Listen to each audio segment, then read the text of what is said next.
guys, Mr. Kusina nga pala. Ngayon, napaka-special din ang araw to. Alam niyo ba kung bakit?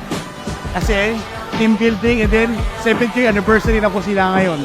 So ngayon, samahan nyo kami at gagawin natin itong team building natin na masaya.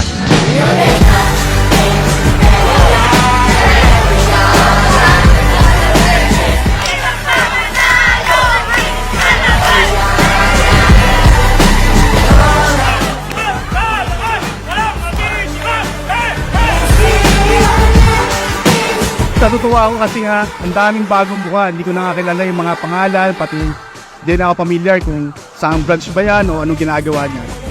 Pero at least, welcome to Kusina, no? Lalo sa mga bago. Sa mga tagal naman, salamat kasi andito pa rin kayo.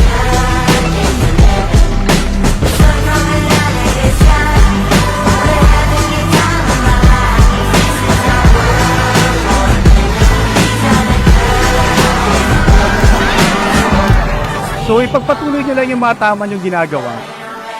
Sigurado may mararating kayo. Uulitin ko at ulit-ulitin ko to tuwing may pagkakatanong ang magsalita.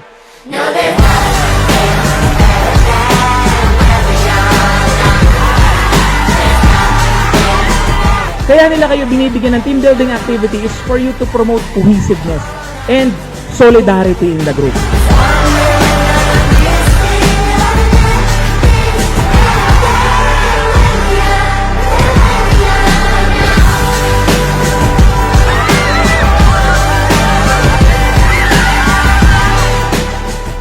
Purpose and passion.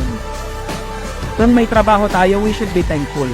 Dahil sa totoo, hindi lahat binibiyayaan ng trabaho at hindi lahat binibiyayaan ng mababait na bossing.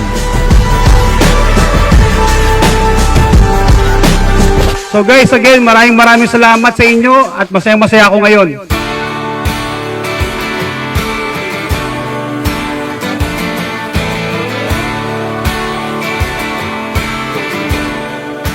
Unang-una sa lahat, gusto ko magpasalamat kay Bot A, kay Miss M, sa binigay niyo sa aking award na to. Maraming salamat. Ngayon lang ako nakatanggap ng ganito.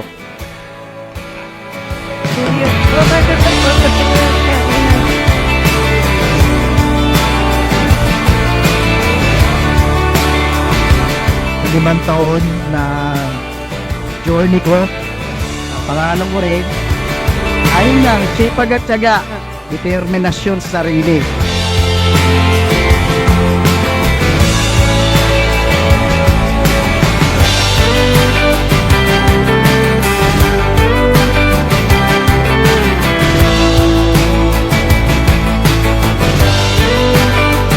Nagpapasalamat din ako kay God kasi naiyak ako, ano ba yan?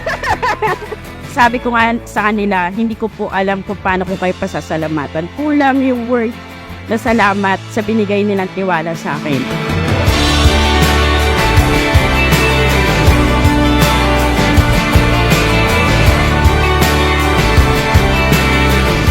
Yung trabaho, yung journey natin sa kusina o kahit saan man trabaho to, kasi wala naman mahirap na, wala naman madali. Ang nangyayari lang kasi, yung napakahirap na yun, nagiging madali. Hanggang sa di mo napapansin yung sarili mo, ibang klase na pala. Happy 7